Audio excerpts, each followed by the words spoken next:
Hello, everyone. This is Ryan from Taya Cafe. This is episode number 5. I'm calling it episodes now because, I just want to fit in with the crowd, the podcasting crowd. So here we go. The last one we talked about, it was kind of a long one, kind of talking about like what happens during bear markets and kind of giving my perspective of like having been through several of them, like what it's like, what it feels, what's going on in general. A lot of stuff like people don't really want to hear, but it's important. So anyway, it was very long, but there was part of it where I started talking about Japan, and I think it was worth revisiting again because this is a lot of things like people don't really talk about in the media or even all the influencers out there. They're not really honed in on some of these subjects.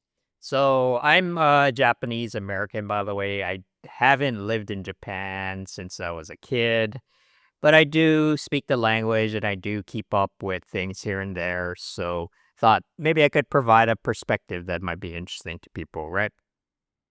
So without further ado, here we go.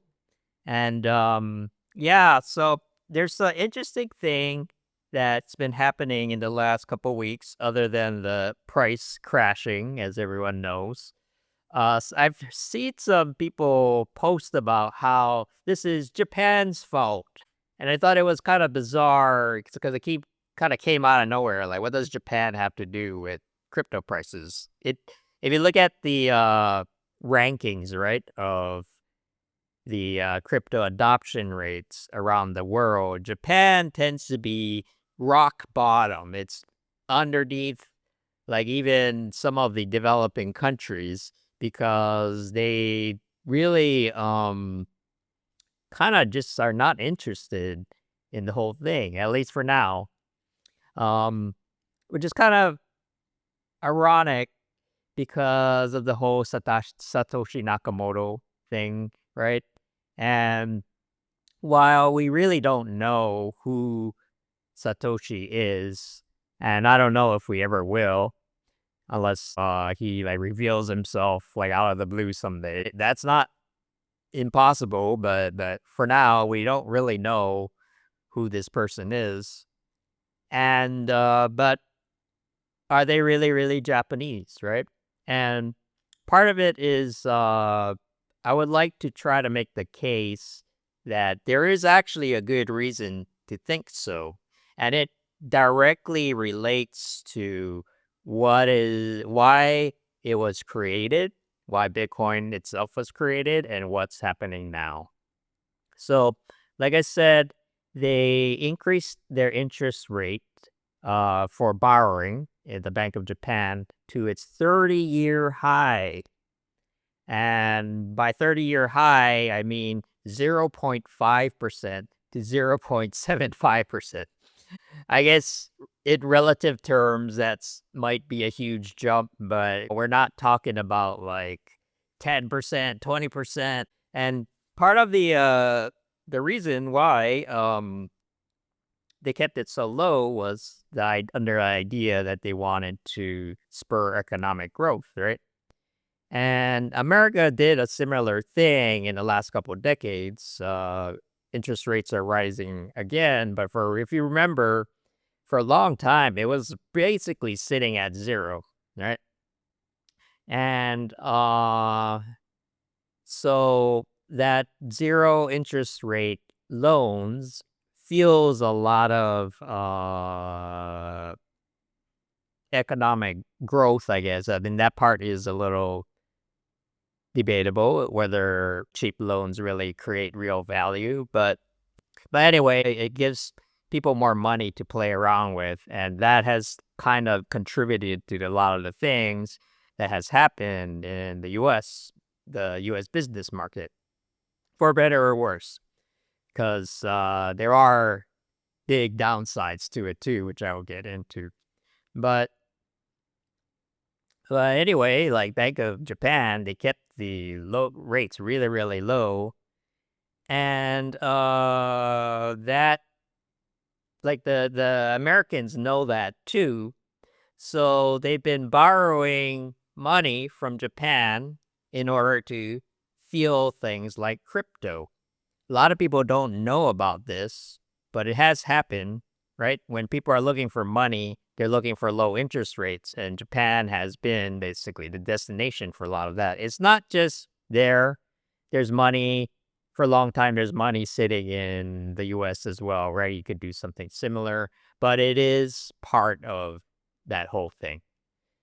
So when they announced that they're going to be raising interest rates finally, a lot of people freaked out and basically said, "Oh my God, Japan is tanking the U.S. economy," or something like it's kind of exaggerated, right? But it is what it is, and Americans are like addicted to cheap loans at this point, and it really is um sort of a statement of how things are today. So their decision to raise the rates is kind of a big deal because it hasn't happened in 30 years. And a lot of people are thinking that it might be a signal that Japan is ready to make a move. And this includes people like Warren Buffett, who has been hoarding cash, so to speak. He sold off a lot of his stock portfolio to hoard cash because he sees a bumpy ride ahead, at least in Wall Street. But the interesting thing is that he's been diversifying some of that into yen because he sees something happening. And so I want to kind of like dig deeper into that and see where we can go with it. The interesting thing about Japan's economy is that you could say that both Japan and America have been relying on low interest loans, right, for the last since 2008, I would say, right? And but the way they adopted it is very different. And this is like why, like, when a lot of people go to Japan, it feels like familiar, but also very alien at the same time, right? It's like being on another planet, right? If you've been to like Tokyo lately, and the culture differences are very stark.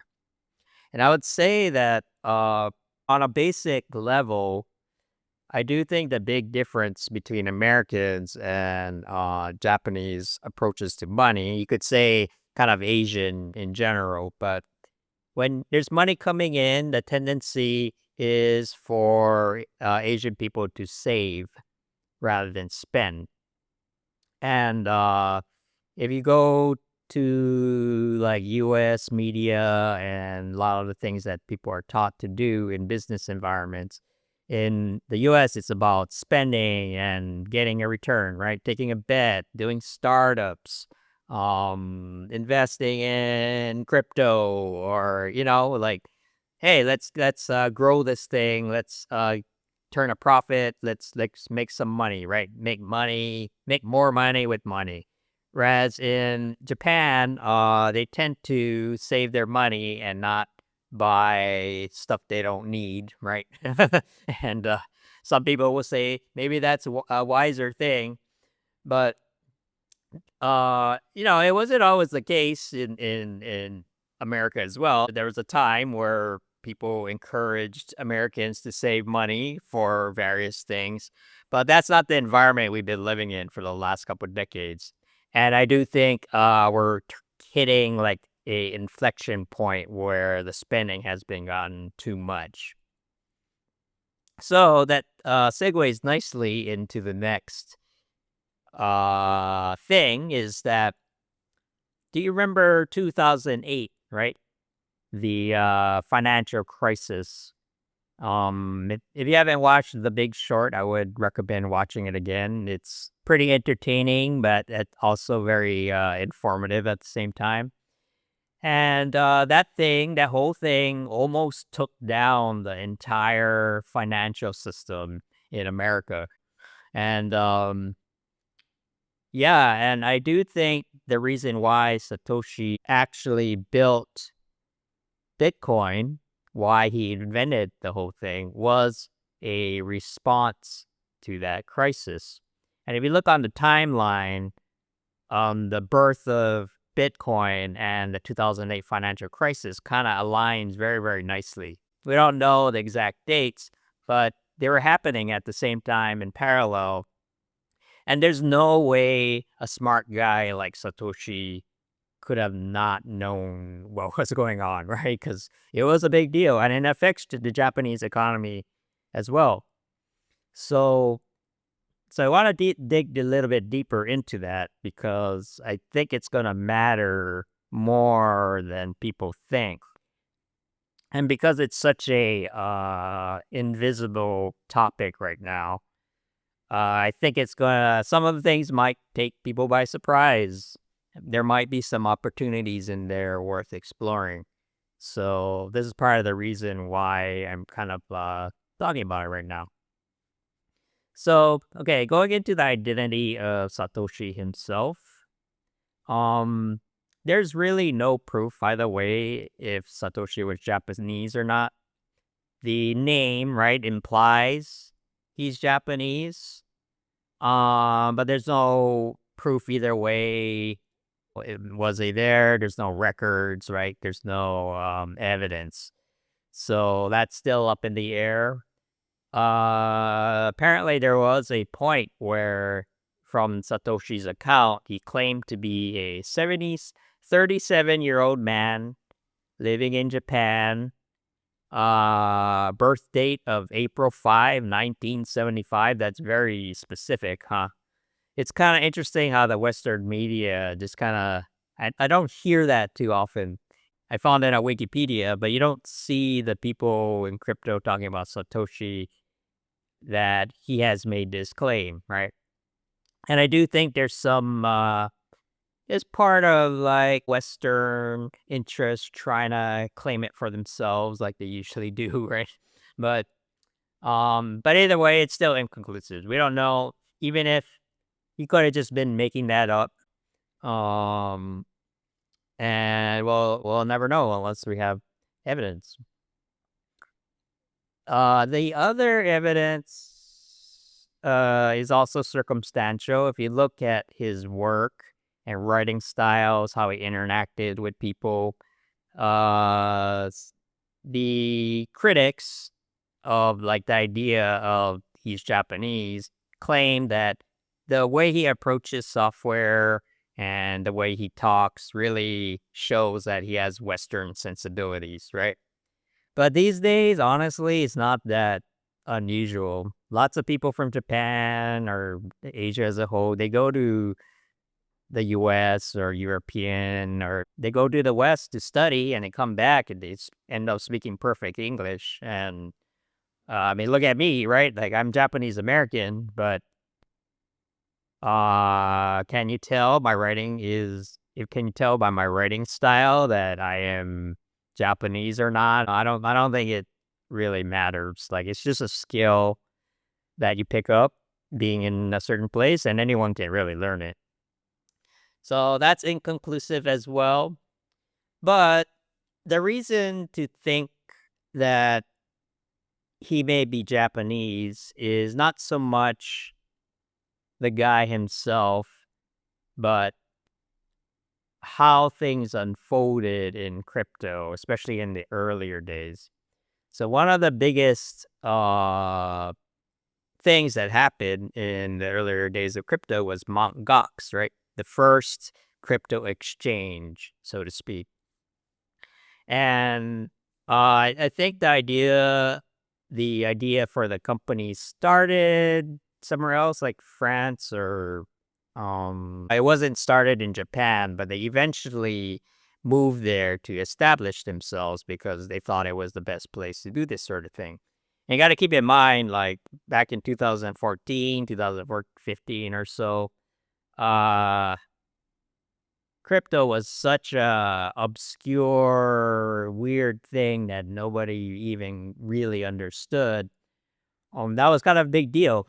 It wasn't easy trying to set up a company over this thing that people had no idea what it even was, right?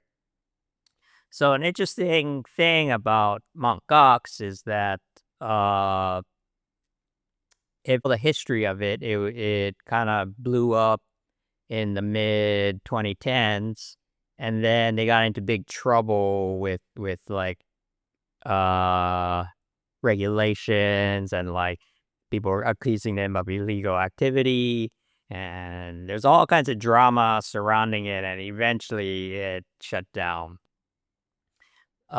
Interesting side note is that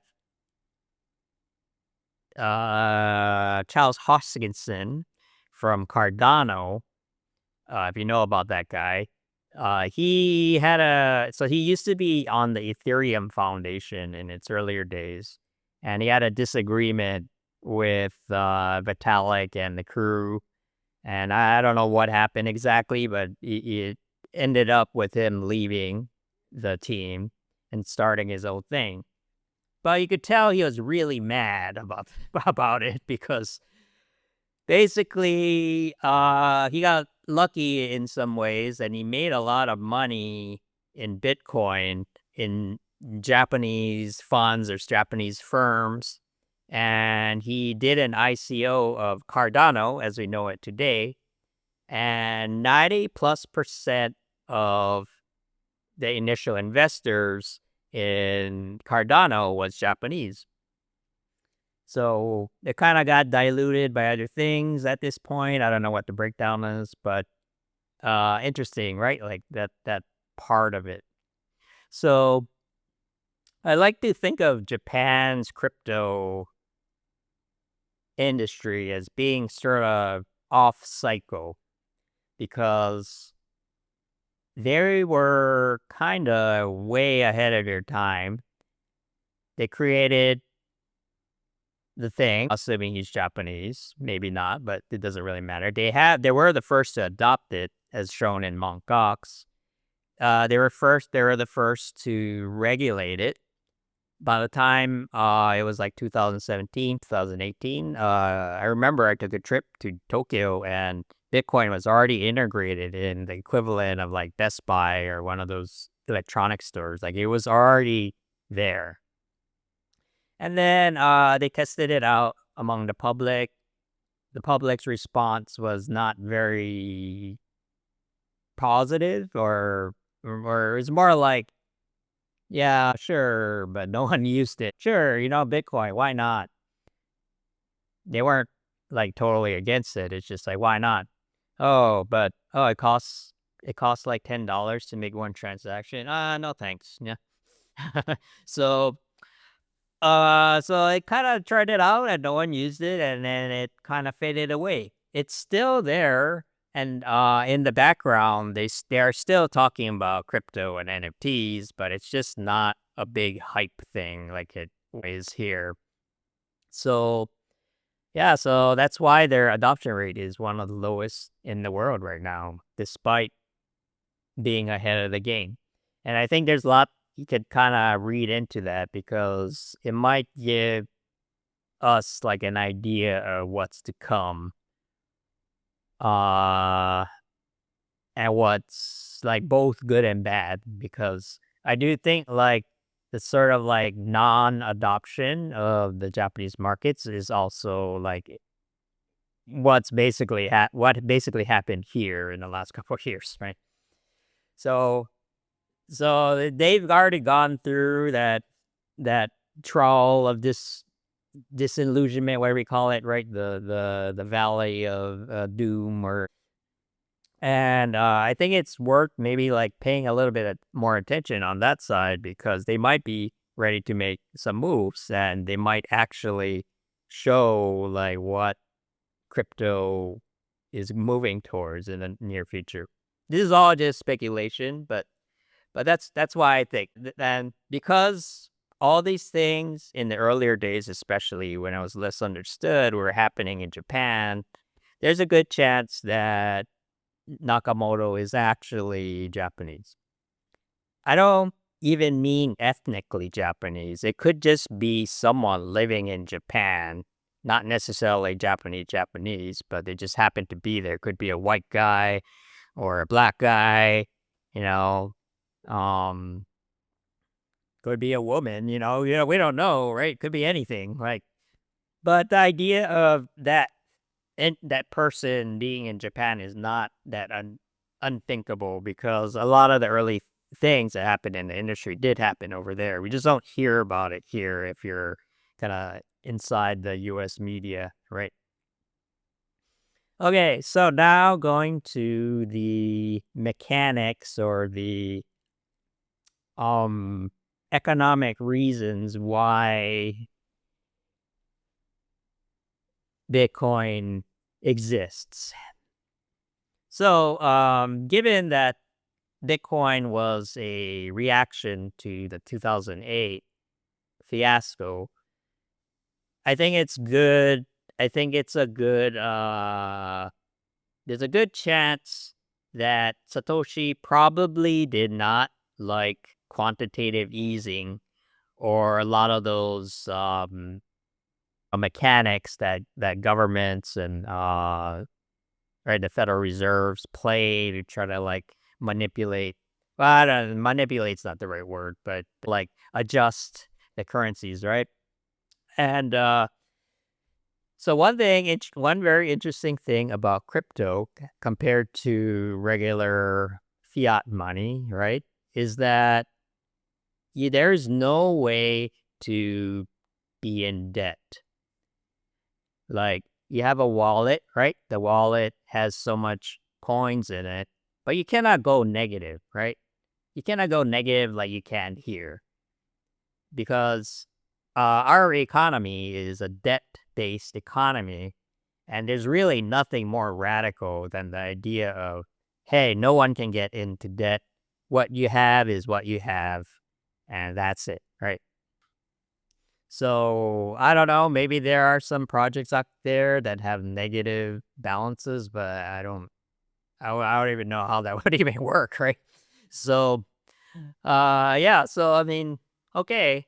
Well, so we have this thing that is supposed to reset the financial system, and what better way than to eliminate all debt from the beginning, right? That idea is more radical than a lot of people get it credit for, and I do think it's a big part of why a lot of people got excited about it, right? There was this new world that was being built that had nothing to do with the current system. So over time, that got watered down, right? And I don't think Bitcoin is the same thing or even the same culture it was in the beginning. But that's where you can see the vision of where crypto wanted to be, right? So it goes even deeper than that, because um right now the US dollar is inflating at an alarming rate. Yeah. Don't pay attention to the CPI thing. It is because CPI excludes a lot of like major things in order to get that low number. That's another discussion, but yeah, don't I wouldn't trust the numbers that are coming out of the reports these days, because it's very, very skewed. But most people understand, like, everything's getting more expensive. It's not subtle. You just go to the store, you just go online, you look at your rent, right? Like, it's just everything's getting more expensive. And why all of a sudden, right? Like, I mean, it wasn't really all of a sudden. If you look at healthcare costs, housing, education, those things have like doubled, tripled. Like, it's crazy, right? Like the rate, like tuition, especially. If you look at the last 20 years, you'll be shocked to see how much people were paying in tuition back then compared to now. And it's not just regular inflation. It's inflating faster than the currency itself. So but it wasn't as bad, right? Like, it wasn't as bad before, and the way, the Americans were able to get away with it has a lot to do with global trade. So global trade, there's this idea that Americans using their dollar are allowed to, because they own the currency, they're allowed to, quote, allowed to export inflation. So how that works is that if you increase the money supply on the American end, on the US end, now let's use yen as an example. When you increase money supply, it leads to higher import prices for countries abroad, not just Japan, but everyone. And uh, uh, it's because when you oh, this is complicated. It's very unintuitive. That's the problem. So when the U.S. dollar, it has more of it relative to the price of the currency that the other country has, you're basically paying more on imports, if that makes sense. So American goods become more expensive the higher the money supply is for the on the dollar side. So I'm not gonna mangle it anymore. You can look it up if you wanna. But that's basically the idea. And if you can imagine, most countries aren't really too happy with that. It's like slapping on a tax on everything you import. And every time the Americans print more money, it just gets more and more pricey. Now, they can't really do anything about it because the dollar is dominant in global trade. And so that's what puts them in a privileged position, so to speak, right? They have the advantage there. So what's been happening though in recent years is that due to various reasons, it's a lot of things, economics, the government shutting down every year as if on cue, political instability and everything, right? And everything, the everything problem. Um, they've been kind of pulling out. So Japan in particular has been buying less American goods overall. And just because it's like, well, this is, I was fine before, but now it's getting pretty expensive. And so they're just like not buying as much.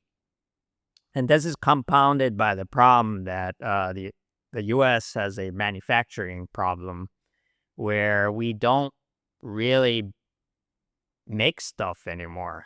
We become a service-based industry, and we don't really export that much stuff anymore. And a lot of people argue that American goods are kind of inferior right now compared to what other countries are doing, especially in like electric vehicles and I don't know. It's everything because we moved away from a manufacturing country, so there's less stuff for us to trade in general.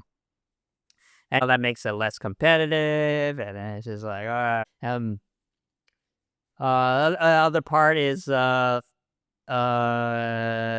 Japanese banks have been absorbing American debt for a long time because we love our spending here and we want it now. So let us borrow $5 and we'll buy that crypto thing and crypto poop coin, and don't worry, I'll turn it back, and kind of getting the reason why this gotten out of control, right? Like people were just spending money on frivolous things all over here, and it's not subtle, it's really like if you just look around, it's happening all the time, even now.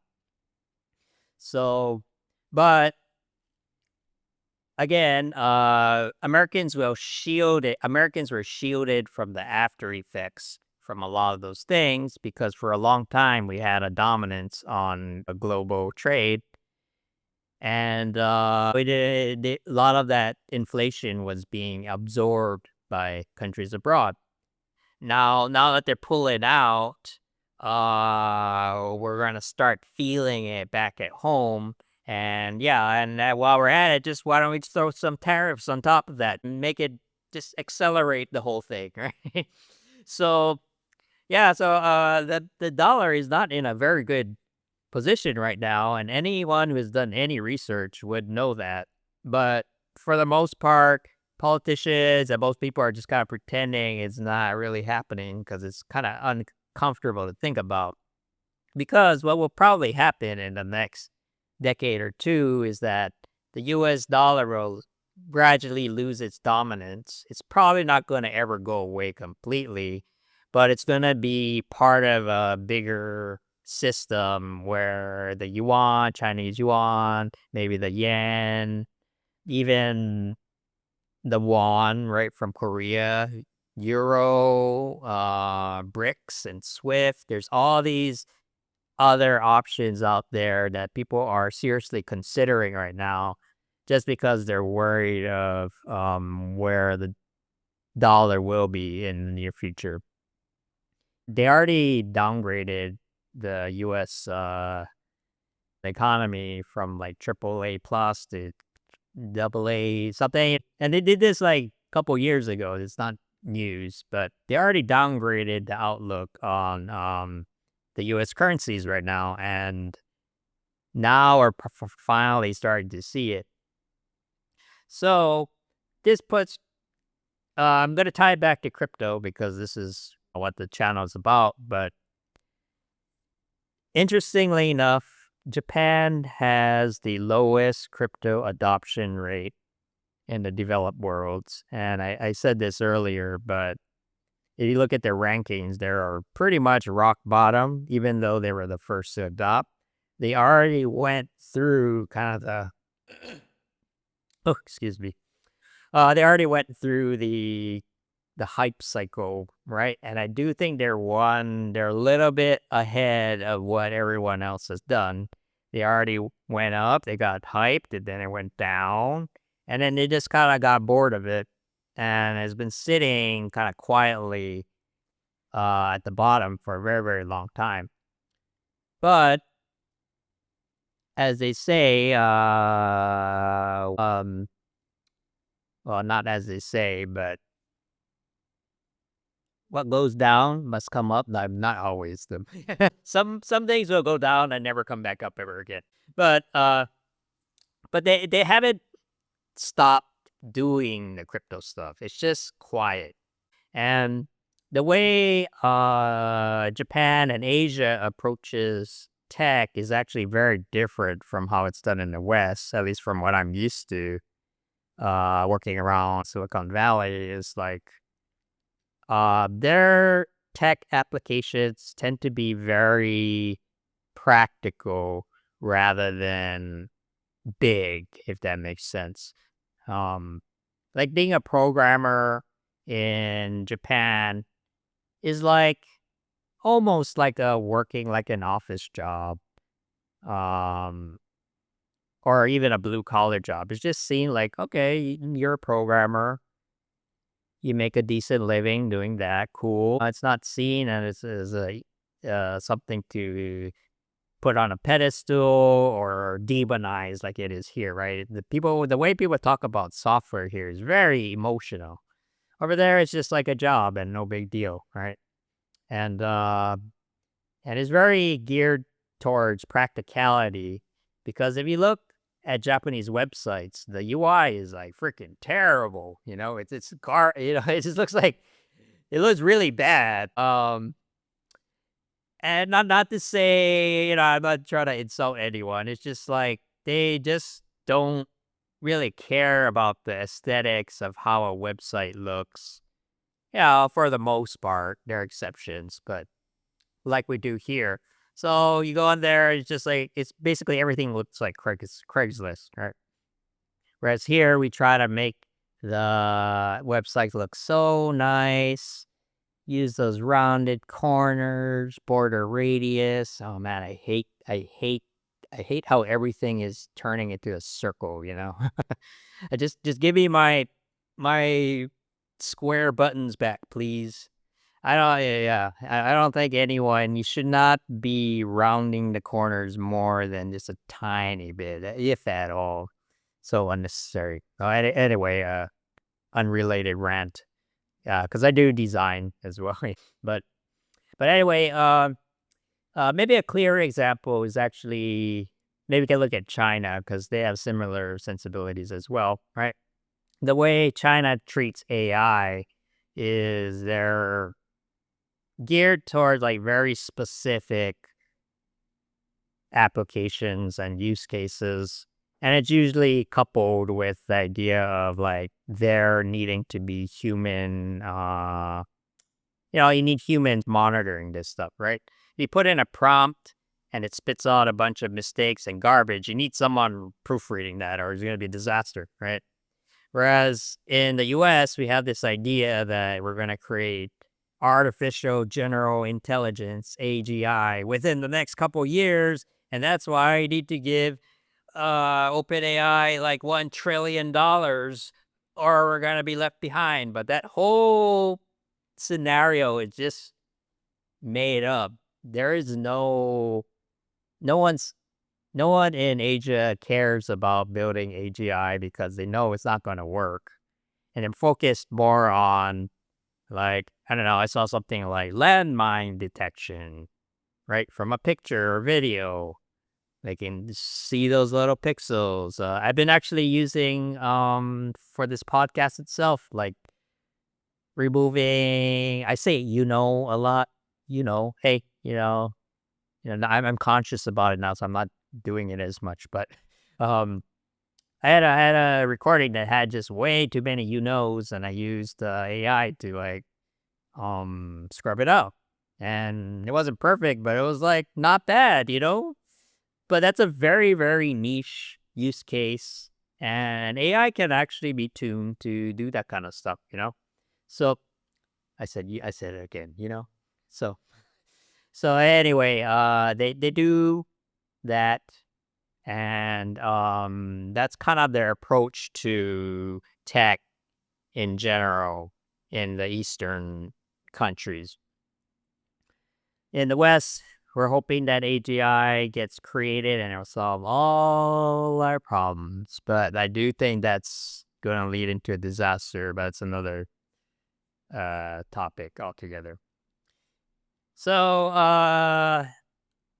yeah. So the reason why, kind of turning it back to crypto, and I do think crypto really was an attempt to kind of get away from all that stuff that's mixed into the dollar and debt and quantitative easing. And Satoshi created this thing that had nothing to do with that. And he wanted to make a peer-to-peer payments network where you didn't have to worry about debt or all this like complicated like trade agreements and inflation exportation. And it was like a chance to sort of hit the reset button and start anew, right? And a lot of it has to do with the problems that Japan was facing at the time. And if you think about Bitcoin in that context, it's kind of makes sense why it was created. And again, this is all speculation, it's all circumstantial, but the motive for this invention was there, now as far as we know. So, yeah, so like I said earlier, Warren Buffett has been moving his cash into yen. Right now, the yen is probably still above 150. In the heyday of when Japan was economically the strongest, it went as low, even below 100. And the fact that the Bank of Japan is making these moves now, a lot of people are kind of looking at and like, what's going on? Like, what? And I think that has triggered some interest in some people, including people like Warren Buffett, and not just him, but so anyway, that's basically it, and I hope you found it kind of interesting. We're gonna see what happens to the crypto market coming next, because if Japan has been saving money rather than spending, they could be in a very good position right now to buy up all the cheap coins that are getting shaken out at bargain prices. And wouldn't it be crazy if Satoshi had this planned all along? you know, that's something, it goes into like conspiracy mindset, but I'm like, wouldn't it be crazy if he knew all of this was going to happen? He's like such a huge genius that he read the room of the world and figured out that, okay, in about 15 years, we can make Japan the dominant financial force in the world yet again. Empire, the rising sun, you know, I don't know. That's the kind of stuff people are like saying right now. Not a lot, but a few of are, you know, exaggerating what's going to happen. But either way, it's going to be an interesting time. You know that. So if your wallet is hurting, mine is hurting a lot too. I don't like this, but I do see things changing, which is good because that's what the industry needs right now. We need something to change, and then it's coming. So hope people are ready. All right, so take care and see you in the next one.